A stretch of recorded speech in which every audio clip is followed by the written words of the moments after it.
موضوع الدرس فی شہادت سیدنا عثمان بن عفان رضی اللہ عنہ فی الوعد والارشاد۔ الحمد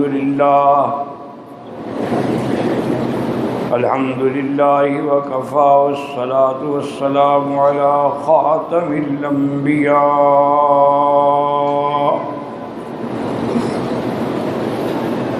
سیدنا وحبیبنا محمد المصطفى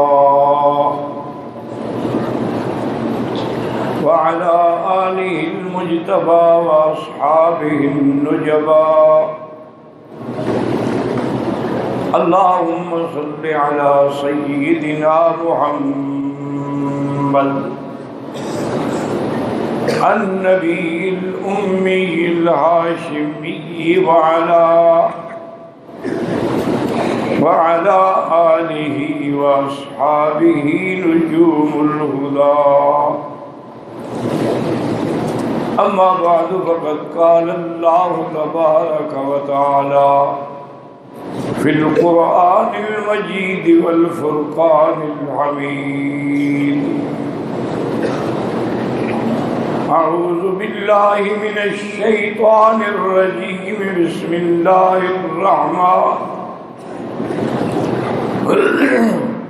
بسم اللہ الرحمن الرحیم۔ فَسَيَكْفِيكَهُمُ اللَّهُ وَهُوَ السَّمِيعُ الْعَلِيمُ۔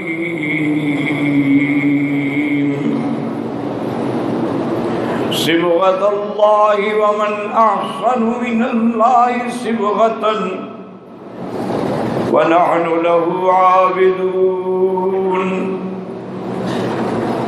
قال النبي صلى الله عليه وسلم اسكن يا ثبير ما عليك إلا نبي وصديق وشهيدان، أو كما قال رسول الله صلى الله عليه وسلم۔ صدق اللہ العلی العظیم وصدق رسوله النبی الکریم، ونحن على ذلك لمن الشاہدین ومن الشاکرین والحمد للہ رب العالمین۔ رب اشرح لي صدری ويسر لي امری واحلل عقدۃ من لسانی یفقهوا قولی۔ رب زدنی علما، سبحانک لا علم لنا الا ما علمتنا انک انت العلیم الحکیم۔ برادران اسلام، واجب الاحترام بزرگوں، دوستوں، بھائیوں، عزیز نوجوانوں، اللہ تبارک و تعالیٰ کے کلام مقدس و مبارک میں سے آیات مبارکہ اور آقا انعامدار حبیب کبریاء سیدنا محمد مصطفیٰ صلی اللہ علیہ وعلی آلہ واصحابہ وسلم تسلیما کثیرا کثیرا کے فرامین مبارکہ میں سے ایک حدیث تلاوت کی ہے۔ دعا فرمائیں کہ اللہ تبارک و تعالی اس عاجز کو مال اہل صحت عافیت کاملہ عاجلہ دائمہ اور حق بات بیان کرنے کی توفیق عطا فرمائیں۔ آپ کو حق سننے سمجھنے کی، ہم سب کو حق پر چلنے کی توفیق عطا فرمائیں۔ پروردگار عالم تمام آنے والوں کی حاضری، حج، عبادات، زیارات، صدقات، خیرات منظور و مقبول فرمائیں۔ میں نے سابقہ درس میں امیر المؤمنین سیدنا عثمان بن عفان ذی النورین رضی اللہ تعالی عنہ کے مناقب بیان کیے تھے۔ اور اسی میں نے یہ بھی بتلایا تھا کہ یہ پہلے شخص ہیں صحابہ میں جن کو یہ فضیلت ملی ہے کہ یہ ذی النورین بھی ہیں کہ حضور کی 2 بیٹیاں ان کی بیوی بنی، اور یہ ذو الہجرتین بھی ہیں کہ انہوں نے حبشہ کی طرف 2 دفعہ ہجرت کی، اور یہ ذو الشراقتین بھی ہیں کہ بدر میں نہ ہونے کے باوجود حضور نے ان کو شریک سمجھا، اور بیعت رضوان میں ان کے نہ ہونے کے باوجود حضور نے اپنے ہاتھ کو عثمان کا ہاتھ قرار دے کے بیعت فرمائی۔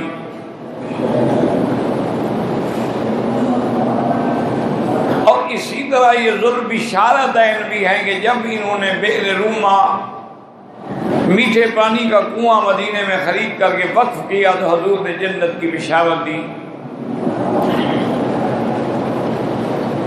اور اسی طرح جب مدینہ منورہ کی مسجد کے لیے زمین خرید کر کے وقف کی تو حضور نے جنت کی بشارت دی۔ ویسے تو کئی مقام پر حضرت عثمان کو جنت کی بشارت ملی ہے،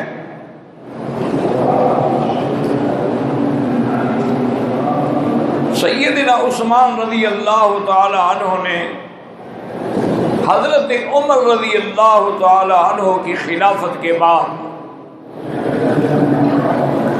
حضرت عمر نے 6 آدمیوں کے نام دیے تھے، اور یہ بھی فرمایا تھا کہ ان 6 آدمیوں میں ایک میرے بیٹے کا بھی نام ہے، اس کو تو خلیفہ نہیں بنانا ہے، باقی 5 کے بارے میں جو ہے وہ مشورہ کر لیں۔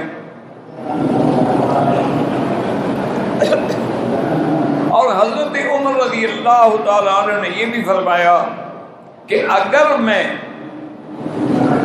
کسی کا نام نہ لوں تو بھی شریعت میں جائز ہے کہ حضور پاک نے کسی کا تعیین نہیں کی کہ میرے بعد فلاں خلیفہ ہوگا۔ اشارات تھے، کنایات تھے، لیکن صریحاً حضور نے حکم نہیں دیا کہ میرے بعد حضرت ابوبکر خلیفہ ہوں گے، کیونکہ اہل سنت والجماعت کے عقیدے میں خلافت منصوص نہیں ہوتی، شورا پہ ہوتی ہے کہ شورا جس کو چن لے۔ البتہ شیعہ کے نزدیک جو ہے وہ امامت منصوص ہوتی ہے کہ امام جو ہے وہ منصوص من اللہ ہوتا ہے۔ یہ الگ بات ہے کہ وہ 12 اماموں میں سے ایک کے بارے میں بھی نص پیش نہیں کر سکتے، لیکن ان کا ایک بہرحال اپنا عقیدہ ہے۔ اہل سنت والجماعت کے نزدیک خلیفہ منصوص نہیں ہوتا، منصوص نبی ہوتا ہے کہ جس کو اللہ چن لیتے ہیں اور نبی بنا کے بھیجتے ہیں۔ خلافت کا معاملہ جو ہے وہ شورا پہ ہوتا ہے، لیکن اسلام کی شورا میں اور مغربی جمہوریت میں آسمان و زمین کا فرق ہے۔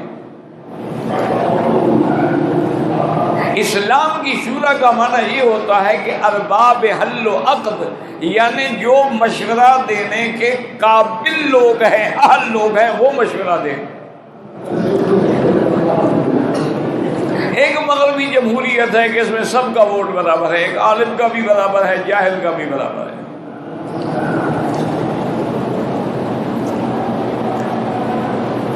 اور پھر اس مغربی جمہوریت میں فیصلہ اکثریت پہ ہوتا ہے، اسلام میں فیصلہ اہلیت پہ ہوتا ہے کہ اہل کون ہے۔ اگر اکثریت کے فیصلے کو دیکھا جائے تو پھر تو یزید کو سب علاقوں نے ووٹ دے دیا تھا اور وہ خلیفہ بن گیا تھا، لیکن ارباب حل و عقد اہل مدینہ اور اہل مکہ نے ووٹ نہیں دیا تھا، لہذا اس کی خلافت جو ہے وہ شرعاً خلافت نہ بنی۔ تو ان 5 آدمیوں نے سب نے بالاتفاق حضرت عثمان رضی اللہ تعالی عنہ کو منتخب کیا۔ حضرت عثمان رضی اللہ تعالی عنہ نے اپنے دور خلافت میں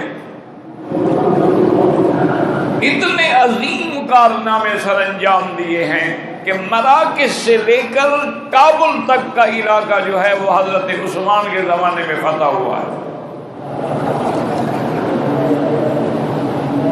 حضرت عمر کے زمانے میں 22 لاکھ مربع میل پہ اسلام کا پرچم لہرایا، لیکن حضرت عثمان کے زمانے میں 44 لاکھ مربع میل پہ اسلام کا پرچم لہرا گیا۔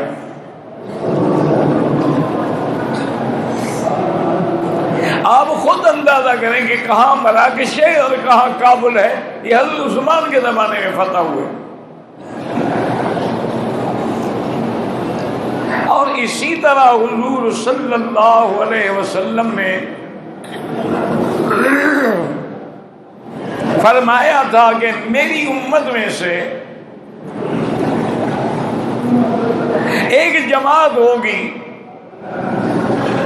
یرکبون علی ثبج البحر، جو بحری بیڑے بنا کے کفار کے خلاف جنگ کریں گے، اور ان کے لیے اللہ نے جنت کا فیصلہ فرما دیا۔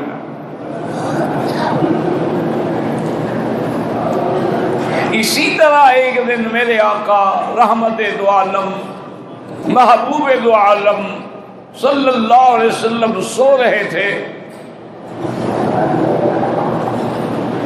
اور آپ جب نیند سے اٹھے تو مسکراتے ہوئے اٹھے۔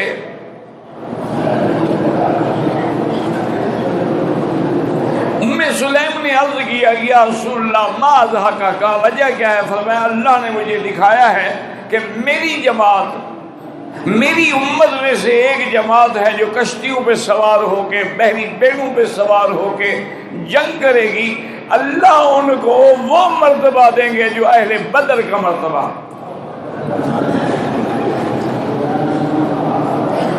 بی بی نے بھی کہا، انہوں نے کہا فتح اللہ یا رسول اللہ، دعا کریں اللہ مجھے بھی ان میں شامل کر لیں۔ حضور نے فرمایا انت منہم، تم ان میں ہوگی۔ اور یہ بحری بیڑا جو ہے سب سے پہلے خلافت عثمان تھی، حضرت عثمان کے حکم پہ بحری بیڑے بنانے والے سیدنا معاویہ رضی اللہ عنہم،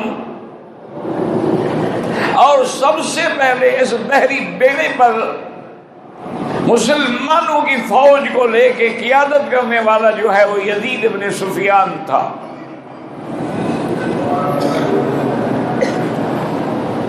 بعض لوگ اس کو یزید، لیکن وہ یزید ابن معاویہ الگ ہے، یزید ابن سفیان حضرت معاویہ کے بھائی ہیں، بیٹے نہیں ہیں۔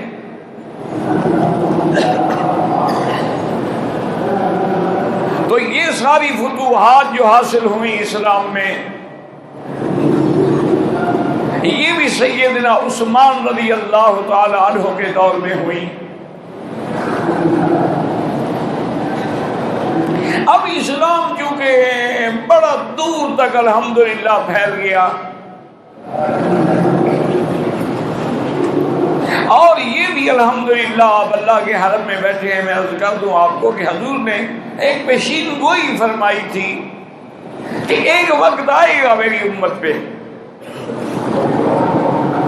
دنیا کے زمین پر کوئی لا بیت شعر ولا وبر ولا مدر الا ادخلہ اللہ الاسلام بعز عزیز و بذل ذلیل۔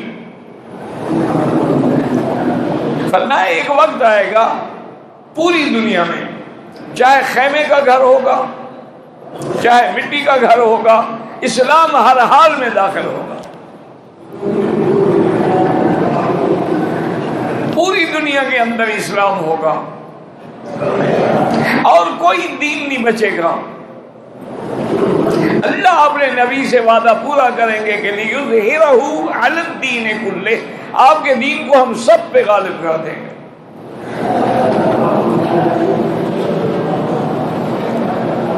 اور وہ دور آئے گا جب حضرت عیسیٰ ابن مریم نزول فرمائیں گے۔ حضرت عیسیٰ ابن مریم آسمانوں میں زندہ موجود ہیں، اور اعلان فرمائیں گے لَيَنزِلَنَّ عیسیٰ ابن مریم علی منارۃ شرقیہ بیضاء دمشق کے اندر جو مسجد ہے اس کے مشرقی مینارے پر حضرت عیسیٰ اتریں گے،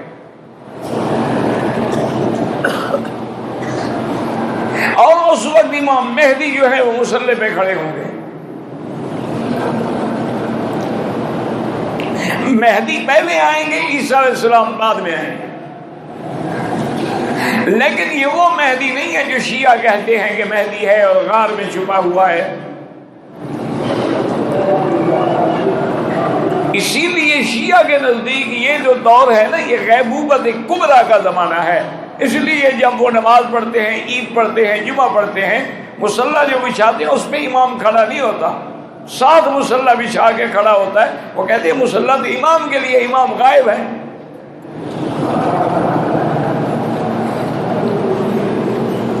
اور وہ امام جو ہے کہتے ہیں کہ سرندیب میں ایک غار ہے۔ اصل میں یہ مذہب جو ہے نا، یاد رکھو ایک مذہب تو ہے ہی نہیں، یہ بنا بنایا ہے، گھڑا ہوا مذہب ہے، جیسے ضرورت آئی گھڑتے گئے۔ زنا حلال کرنا تھا، مردے کی اجازت دے دی۔ جھوٹ کو حلال کرنا تھا، تکیے کی اجازت دے دی۔ چور کے ہاتھ کاٹنے تھے تو انگلی کاٹنے کی اجازت دے دی۔ یہ تو بنا بنایا مذہب ہے، یہ تو دین عربی کے خلاف ایک عجیب سازش کا نام جو ہے وہ مذہب شیعہ ہے، یہ کوئی مذہب نہیں ہے۔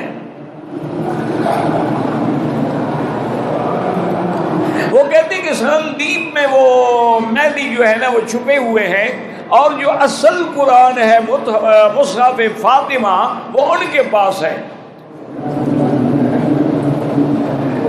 اور اس غار کا نام ہے سر من رآ، کہ جو دیکھے گا اس غار کو خوش ہو جائے گا۔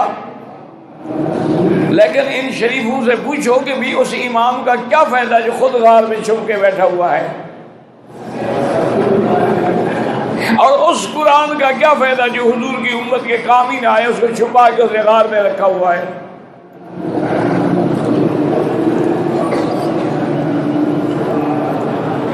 اچھا، پھر یہ بھی کہتے ہیں کہ وہ مہدی جو ہیں ان کا نام محمد ہے، اور حسن عسکری کے بیٹے ہیں۔ حسن عسکری کی اولاد ہی نہیں ہے،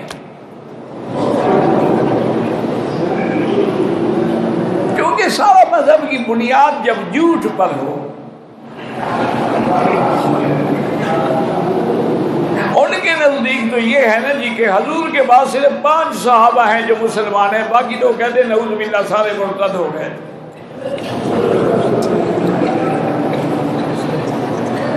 انا للہ و انا الیہ راجعون۔ لیکن یاد رکھو مسلمانوں کا، اہل سنت کا عقیدہ ہے کہ امام مہدی آئیں گے۔ حضور نے فرمایا ان کا نام میرے نام پہ ہوگا، ان کے باپ کا نام میرے باپ کے نام پہ ہوگا، ان کی والدہ کا نام میری والدہ کے نام پہ ہوگا، اور وہ میرے نسب سے ہوں گے، میرے خاندان سے ہوں گے، اور مکے میں حجر اسود اور رکن یمانی کے درمیان میں وہ ظاہر ہو کے اپنا اعلان کریں گے۔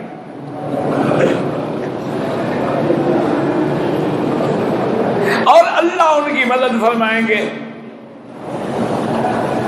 اور وہ اسی دمشق میں، اسی مسجد میں نماز کے لیے صفیں بنا چکے ہوں گے۔ نماز ابھی شروع نہیں ہوگی کہ عیسیٰ علیہ السلام اتریں گے۔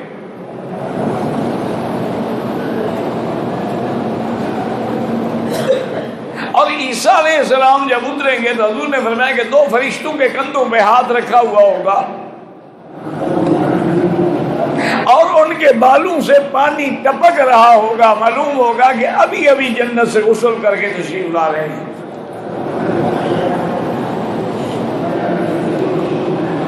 جب عیسیٰ علیہ السلام آئیں گے قریب میں تو امام مہدی پہچان لیں گے کہ وہ اللہ کا نبی ہے، اللہ کا رسول ہے،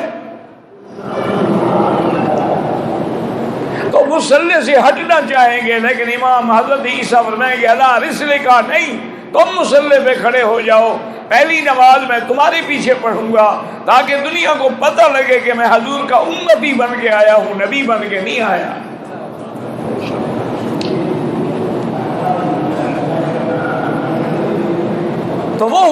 کتابیں ہوں گے، پہلی نماز ان کے پیچھے پڑھیں گے۔ اور حضور نے فرمایا کہ حضرت عیسیٰ کے زمانے میں دجال بھی ظاہر ہوگا، اور دجال کو اللہ نے استدراجی قوتیں دی ہوں گی جیسے شیطان کے پاس ہیں، کہ وہ خشک دریاؤں کو کہے گا وہ چل پڑیں گے، زمین کو حکم دے گا کہ اپنے خزانے نکالو تو زمین سونا چاندی باہر پھینک دے گی۔ حضور نے فرمایا اس کی نشانی یہ ہے کہ اس کی ایک آنکھ جو ہے نا وہ باہر کو نکلی ہوئی ہوگی، یعنی کانا ہوگا۔ اور حضور نے فرمایا کہ اس کے پیشانی پر بھی کاف فا را یہ 3 لفظ لکھے ہوئے ہوں گے، اور مسلمان پڑھ لیں گے کہ کافر۔ اور یہ بھی حضور نے فرمایا کہ دجال پوری دنیا میں دورہ کرے گا، الا الحرمین، صرف مکے اور مدینے میں داخل نہیں ہو سکے گا۔ وہ کوشش کرے گا، لیکن الان کا بحال ملائکہ، اللہ نے حرمین الشریفین کی حفاظت کے لیے فرشتوں کو کھڑا کیا ہوگا، تو جب آنا چاہے گا تو فرشتے مار کے اسے بھگا دیں گے۔ تو حضرت عیسیٰ ابن مریم جو ہیں وہ دجال کو قتل کریں گے۔ شام میں ایک جگہ ہے جس کا نام ہے باب اللد، اسی جگہ اب یہ یہودی جو ہے نا بڑے بڑے عظیم انتظار کر رہے ہیں، کیونکہ دجال ان کا امام اکبر ہے نا، دجال یہودیوں میں ہوگا اور یہودیوں کے لیے وہ امام اعظم ہوگا، اسی کے تو انتظار میں ہیں۔ اور حضرت عیسیٰ علیہ السلام جب اس باب لد پہ آئیں گے، دجال کی جیسے نظر پڑے گی عیسیٰ علیہ السلام پہ، حضور نے فرمایا یذوب کما یذوب الملح فی الماء، ایسے پگھلنا شروع ہو جائے گا جیسے نمک پانی میں گل جاتا ہے۔ حضرت عیسیٰ علیہ السلام انہیں قتل کریں گے۔ اسی لیے میرے آقا نے فرمایا کہ انہو لَيَقْتُلُ الدَّجَّالُ وَيُكْسِرَ الصَّلِيبَ، اور عیسائیوں کی جو صلیب ہے اس کو بھی حضرت عیسیٰ علیہ السلام توڑیں گے۔ کیا معنی؟ عیسائیوں کی قوت بھی ختم ہو جائے گی، یہودیوں کی قوت بھی ختم ہو جائے گی کہ دجال قتل ہو گیا۔ اور یہ بھی فرمایا کہ وَلَا يَذْعَنَّ الْجِزْيَةَ، اور جزیہ بھی ختم کر دیں گے۔ اب یہ ہے کہ یا اسلام قبول کرو یا تلوار۔ اور حضور نے فرمایا کہ لَيَمْلَأَنَّ الْأَرْضَ عَدْلًا وَقِسْطًا، حضرت عیسیٰ علیہ السلام آنے کے بعد پوری زمین جو ہے وہ انصاف اور عدل سے بھر جائے گی، اور اللہ تعالیٰ زمین کو اپنے برکات نکالنے کا حکم دے گا، آسمانوں کو بارشیں برسانے کا حکم دے گا، اور ساری دنیا میں ایک راحت اور سکون اور چین آ جائے گا، اور ساری دنیا میں اسلام کی حکمرانی ہوگی، اور کوئی باطل مذہب نہیں بچے گا۔ اور حضرت عیسیٰ ابن مریم 40 سال رہیں گے، اور حضور نے یہ بھی فرمایا کہ انہو یتزوج، کہ عیسیٰ علیہ السلام شادی بھی کریں گے۔ آسمانوں پر جانے سے پہلے عیسیٰ علیہ السلام نے شادی نہیں کی، اور یہ بھی حضور نے فرمایا کہ حضرت عیسیٰ علیہ السلام شادی بھی کریں گے، اور یموت فی المدینۃ، مدینہ منورہ میں ان پہ موت آئے گی، ویدفن فی روضۃ النبی المصطفیٰ، اور حضور کے روضے میں دفن ہوں گے۔ یعنی اب وہاں جو ہے میرے آقا ہیں، ابو بکر ہیں، عمر ہیں، اور ایک قبر کی جگہ باقی ہے جو حضرت عیسیٰ کے لیے ہے۔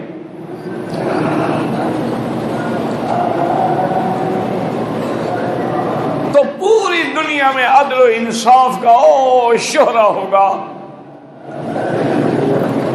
تو تو اسی طرح اسلام کی وسعت جو ہے وہ حضرت عثمان کے زمانے میں ہوئی. کہہ دینا آسان ہے 44 لاکھ مربع میل پہ اسلام کے پرچم لہرا رہے تھے.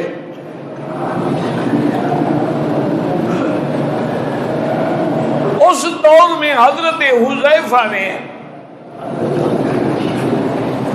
سیدنا عثمان سے عرض کیا کہ امیر المومنین قرآن کی 7 قراتیں ہیں.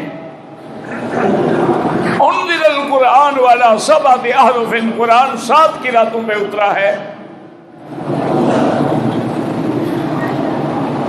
اس لیے سب سے پہلے جمع کا مشورہ دینے والا حضرت عمر ہے، اور کام حضرت ابو بکر کے زمانے میں شروع ہوا، اور حضرت عمر کے زمانے میں حضرت عثمان کے دور آنے سے پہلے پہلے قرآن مکمل ہو گیا، اور ما بین الدفتین جمع ہو گیا. اور اللہ کے قرآن کا ایک ایک حرف جو ہے وہ محفوظ ہے. لیکن شیعہ کا یہ عقیدہ ہے کہ یہ قرآن صحیح نہیں ہے. زید فیہا ونقص منہا غیر وحرف وبدل، ایک قرآن جو ہے تبدیل کر دیا گیا.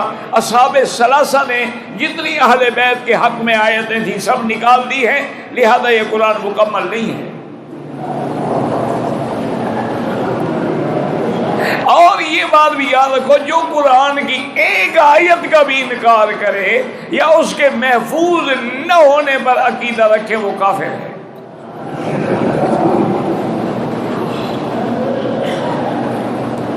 انہوں نے کہا کہ حضرت 7 قراتیں برحق ہیں. آج بھی 7 قرات کے قاری موجود ہیں، ساری دنیا میں موجود ہیں.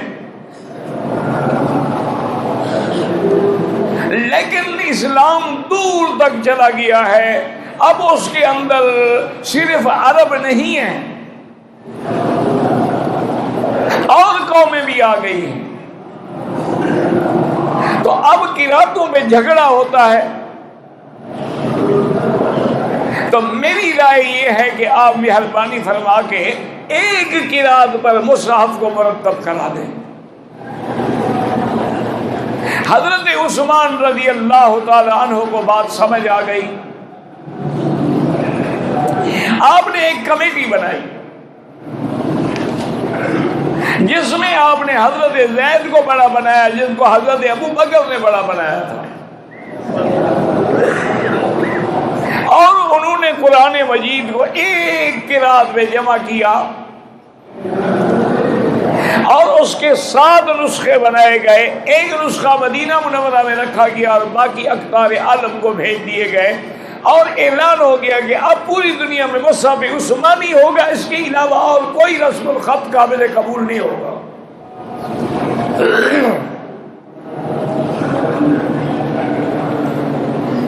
تو یہ قرات پر جمع کرنے والا جامع قرآن جو ہے حضرت عثمان رضی اللہ عنہ وارضاہ. جب اسلام کو عزت بھی دی، عظمت بھی دی، تو یہودی بڑے پریشان ہوئے.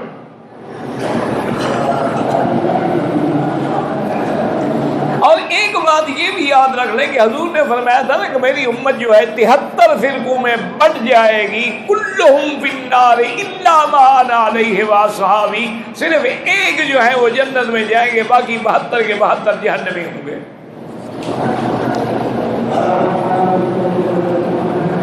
اور یہ بات یاد رکھنا، اور پڑھے لکھے میرے بھائی میرے دوست ان کو بھی یاد رکھنی چاہیے کہ یہ جو 72 فرقہ جہنمی ہے، ان سب کے موجد بنانے والے جو ہے وہ یہودی ہیں.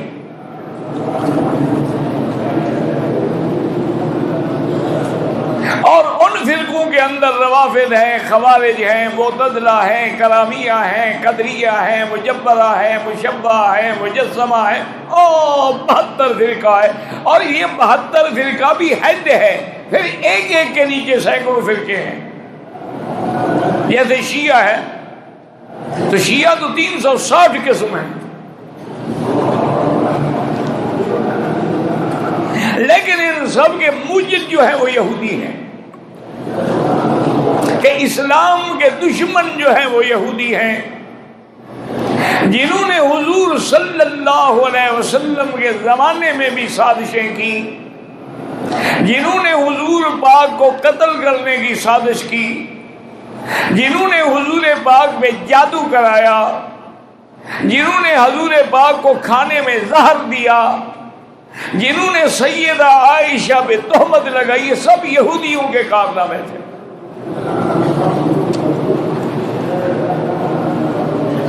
اب یہودی پریشان ہو گئے کہ اسلام تو مراکش سے کابل تک پھیل گیا، یہ میرے ہندوستانی بھائی جو بیٹھے ہیں نا، یہ صحابہ کے زمانے میں آپ کا ہند جو ہے، خاص طور پہ یہ گجرات اور بھروچ کا علاقہ جو ہے، یہ صحابہ نے فتح کیا۔ وہاں پر اسلام کی فوجیں پہنچی۔ خود اندازہ کریں کہ اسلام کتنا دور پھیلا ہے۔ تو اب یہودیوں کا ایک بڑا آدمی تھا جس کا نام عبداللہ ابن سبا تھا، یہودی النسل تھا، یہودیوں کا سردار تھا اور بڑا مکار تھا۔ اس نے سوچا کہ اب اسلام کا مقابلہ ہم نہیں کر سکتے، اب مسلمان ہو کے اندر داخل ہو کے ان کو نقصان پہنچائیں۔ اب دیکھو نا، جیسے مثلا آپ کے علاقے میں یا کسی جگہ ہندوستان میں، بنگلہ دیش، پاکستان میں کوئی آدمی دودھ بیچ رہا ہو اور وہ کہے کہ جناب 1 کلو دودھ میں تب دوں گا کہ 1 کلو پانی بھی خریدو، کوئی خریدے گا؟ کوئی پاگل ہو گیا؟ اور کہے گا بے وقوف آدمی، میں دودھ خریدنے آیا ہوں، پانی خریدنے تو نہیں آیا۔ اچھا، اگر وہ وہی 1 کلو پانی دودھ میں ملا دے تو پھر سارے خرید لیں گے۔ تو اسی طرح جتنے باطل فرقے ہیں، انہوں نے بھی اپنے آپ کو دین اسلام میں داخل کر کے پھر اس کے اندر تفرقہ ڈالا ہے۔ پلتا اسلام کا ہے۔ ان میں یہ عبداللہ ابن سبا نے شیعان علی کے نام سے پارٹی بنائی اور حضرت علی کو وصی رسول اللہ ٹھہرایا کہ اہل بیت حقدار تھے حضور کے بعد خلافت کے۔ ابو بکر اور عمر نے زور سے خلافت چھین لی ہے، اصل حق تو حضرت علی کا تھا۔ یعنی پردہ دیا حب اہل بیت کا اور بغض صحابہ۔ اور خوارج کا جو فتنہ ہے وہ بھی یہودیوں نے بنایا، انہوں نے حب صحابہ اور بغض اہل بیت، وہ بلبلا کہتے تھے کہ حضرت علی تو مسلمان ہی نہیں ہے۔ وجہ کیا ہے؟ انہوں نے کہا جی حضور نے فرمایا تھا کہ جو بی بی فاطمہ کو دکھائے گا اسے مجھے دکھایا ہے، اور حضرت علی کو آپ نے منع فرمایا تھا کہ شادی نہ کرنا، لیکن حضرت علی نے دوسری شادی کر لی۔ تو اس نے تو بی بی فاطمہ کو دکھایا ہے۔ اور یہ بھی انہوں نے اپنی کتاب میں لکھا کہ حضرت علی بی بی فاطمہ پہ ظلم کرتے تھے، اس لیے رات رات میں ان کا جنازہ پڑھا دیا تاکہ کوئی غسل کرنے والی عورت جو ہے کسی کو بتا نہ سکے کہ آپ کے بدن پر کتنے بار کے نشان ہیں۔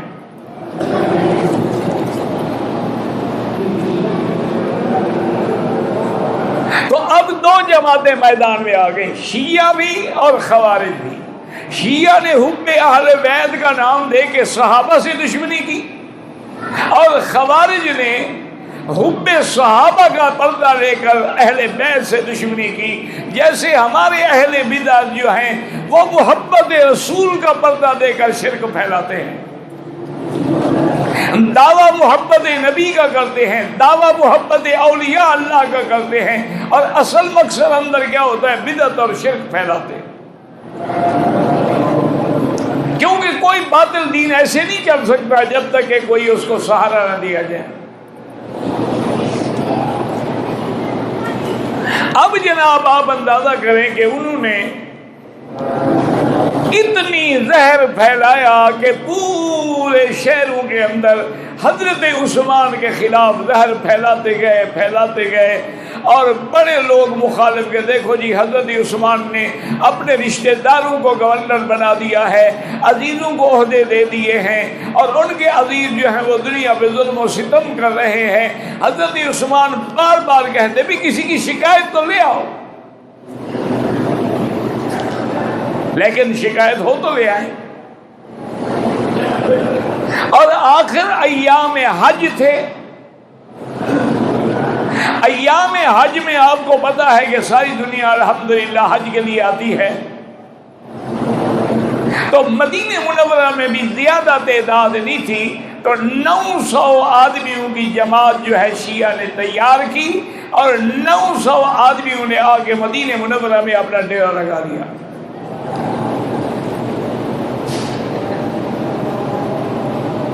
اور یہ 900 جو تھے یہ بلوائی تھے، انہوں نے سب سے پہلا کام جو کیا یہ ہے کہ جمعہ کا دن تھا،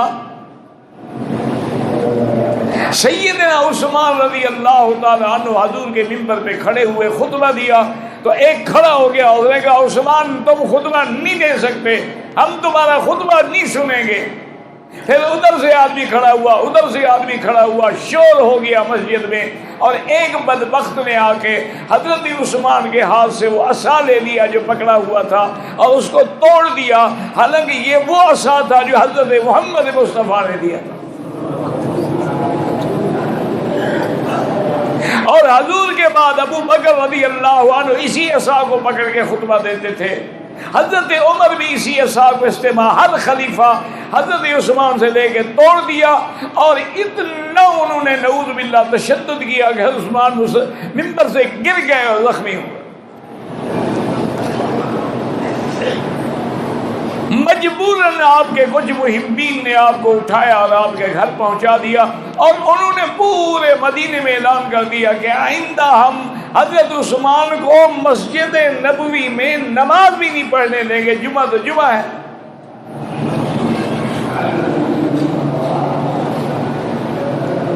حضرت عثمان رضی اللہ تعالیٰ عنہ اپنے گھر میں محصور ہو گئے، تو رات کو کچھ صحابہ نے حضرت علی رضی اللہ تعالیٰ عنہ کی قیادت میں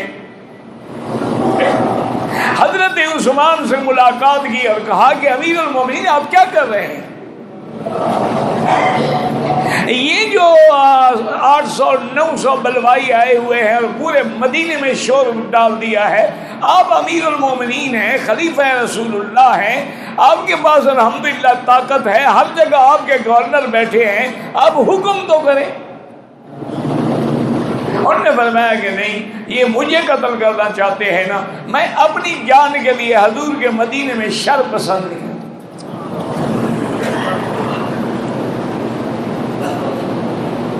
انہوں نے دوسری تجویز دی، انہوں نے کہا حضرت دوسری تجویز یہ ہے کہ آپ کو ہم خفیہ راستے سے تیز سواریوں کا انتظام کر کے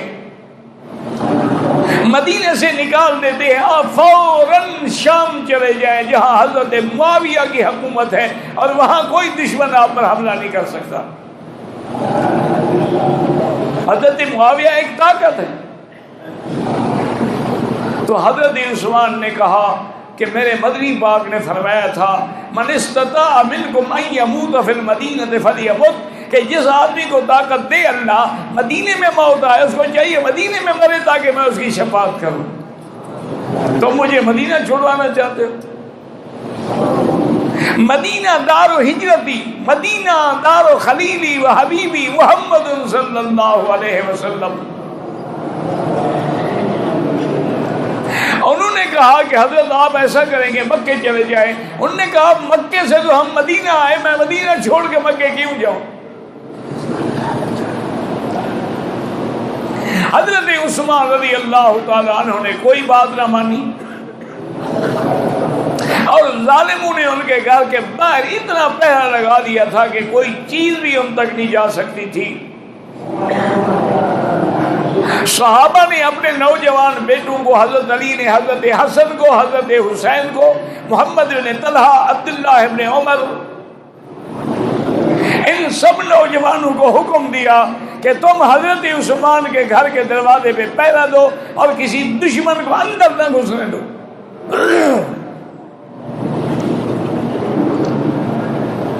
اور اللہ کی شان دیکھیں کہ کربلا کا جو واقعہ ہے اس میں تو ہمیں کوئی صحیح تاریخ بھی نہیں ملتی نا، لیکن حضرت عثمان پر 40 دن پانی بند رہا۔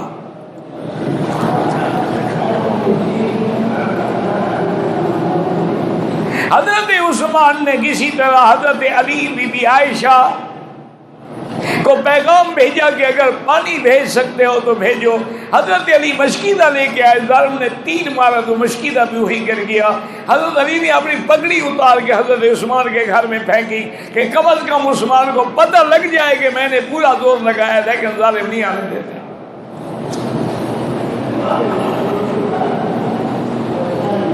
ایک دن حضرت عثمان اپنے گھر کی چھت پہ آئے اور اعلان کیا کہ تمام اہل مدینہ بھی اور تمام میرے باغی دشمن جو ہیں وہ بھی آ جائیں۔ سارے اکٹھے ہو گئے۔ حضرت عثمان نے فرمایا کہ میں تم سب کو اس اللہ کی قسم دیتا ہوں جس نے تمہیں پیدا کیا ہے، جب مدینے والوں کو میٹھا پانی نہیں ملتا تھا، بیر روما خرید کر کے وقف کس نے کیا؟ انہوں نے کہا انت، آپ نے کیا۔ انہوں نے کہا آج مجھے پانی نہیں دیتے ہو۔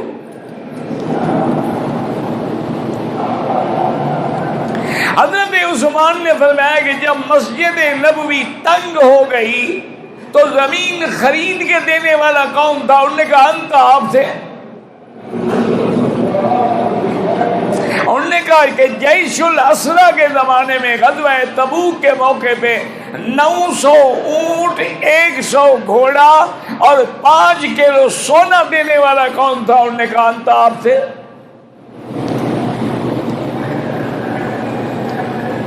انہوں نے کہا حضور کی 2 بیٹیاں کس کے گھر میں ہیں؟ انہوں نے کہا آپ تھے۔ انہوں نے فرمایا کہ اسلام میں کسی کو قتل کرنا جو ہے وہ صرف 3 چیزیں ہیں جن کی وجہ سے قتل ہو سکتا ہے۔ ایک تو یہ ہے کہ کوئی قتل کرے، اس کو قصاص میں قتل کیا جائے، اور ایک یہ ہے کہ کوئی بوڑھا ہو، شادی شدہ ہو اور پھر زنا کرے، اس کو بھی قتل کیا جاتا ہے، اور ایک یہ ہے کہ جو دین اسلام کو چھوڑ کے مرتد ہو جائے اس کو بھی قتل کیا جاتا ہے۔ الحمدللہ میں اسلام پہ قائم ہوں، میں نے آج تک کسی چیونٹی کو بھی قتل نہیں کیا۔ زنا تو بڑی بات ہے، میں نے کسی غیر محرم عورت میں چہرے پہ نظر بھی نہیں ڈالی، تم مجھے آخر کیوں قتل کرتے ہو؟ لیکن بلوائیوں نے کہا کہ بالکل نہیں، ہم ہر حال میں آپ کو قتل کریں گے۔ حضرت عثمان رضی اللہ تعالی عنہ واپس گھر میں اترے، کمزوری ہو گئی تھی، 40 دن پانی بھی نہ ملے، کھانا تو کھانا ہے نا، لیکن حضرت عثمان نے فرمایا تھا کہ جب پیاس شدت کرتی ہے میں قرآن پڑھنا شروع کر دیتا ہوں تو پیاس بجھ جاتی ہے۔ حضرت عثمان رضی اللہ تعالی عنہ تھوڑا سا سو گئے دن میں قیلولے کے لیے، اور جب اٹھے تو اپنی بیوی نائلہ کو بلایا اور فرمایا کہ نائلہ، معلوم ہوتا ہے میرے شہید ہونے کا وقت قریب آ گیا ہے، آج میں نے خواب میں دیکھا کہ حضور صلی اللہ علیہ وسلم، ابو بکر اور عمر بیٹھے ہیں، اور حضور نے فرمایا کہ عثمان ہم تو تیری انتظار میں ہیں، آج افطار ہمارے ساتھ کرو۔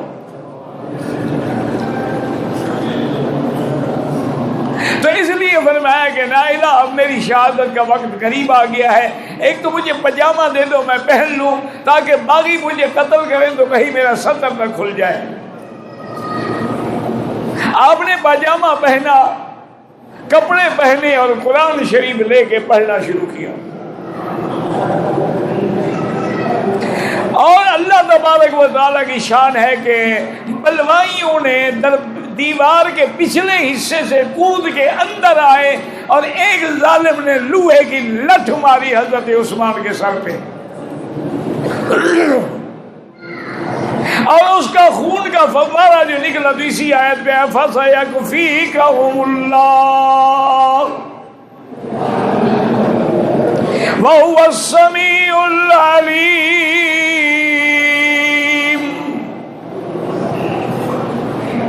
بی بی نائلہ نے بچانے کی کوشش کی تو ایک ظالم نے تلوار مار کے ان کی انگلیاں کاٹ دی،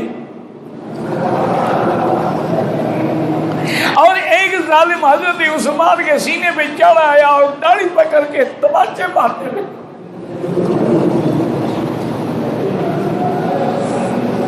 جب اس نے تھپڑ مارا تو بی بی نائلہ نے بددعا کی، فرمایا اللہ تیرے ہاتھ کو خشک کر دے، اور اللہ تجھے لولا لنگڑا اندھا کر دے، اور اللہ تیری مغفرت کبھی نہ کرے۔ حضرت عثمان اسی حالت میں قرآن پڑھتے پڑھتے شہید ہو گئے، روح نکل گئی، لیکن ظالموں نے پھر بھی سینے پہ چڑھ کے کودتے رہے، آپ کی پسلیاں ٹوٹ گئی۔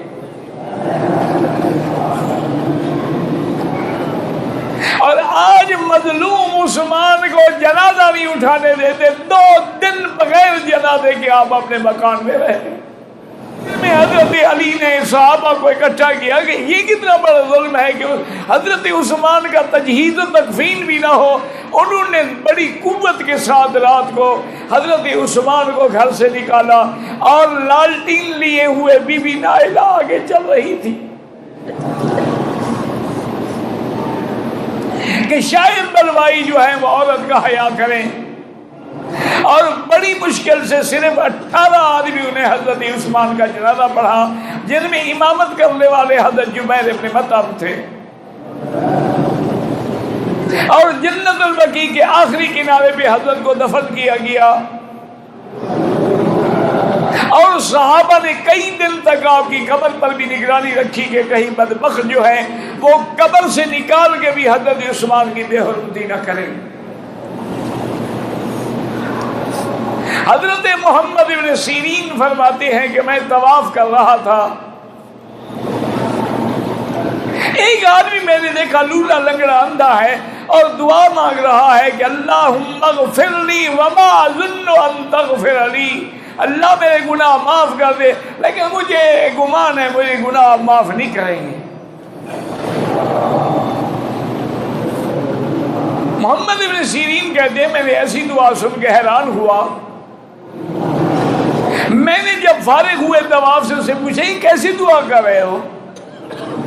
اللہ سے بخشش مانگنی چاہیے، یہ تو نہیں کہ مجھے گمان ہے آپ مجھے معاف نہیں کریں گے۔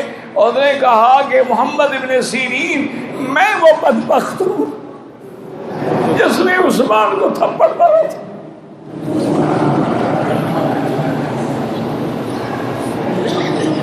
تو مجھے ان کی بیوی نے 3 دعائیں دی تھی، اے بس اللہ یدک واعما بصرک فلا یغفر لک۔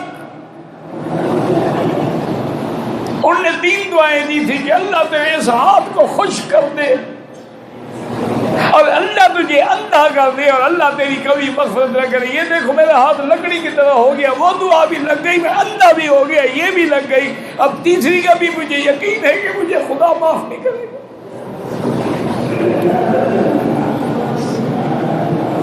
حضرت عثمان غنی رضی اللہ تعالی عنہ کی شہادت کے بعد دشمنان اسلام کو موقع ملا اور اسلام کے اندر فتنوں کی ابتدا ہو گئی۔ آپ کے فوراً بعد حضرت علی رضی اللہ تعالیٰ عنہ خلیفہ بنے، لیکن وہ جو ابتدا ہو چکی تھی اس کے بعد وہ فتنے بڑھتے گئے، جنگ صفین ہے، جنگ جمل ہے، وہ تلوار جو حضرت عثمان میں اٹھی تھی اسلام کے خلاف ہمیشہ چلتی رہی۔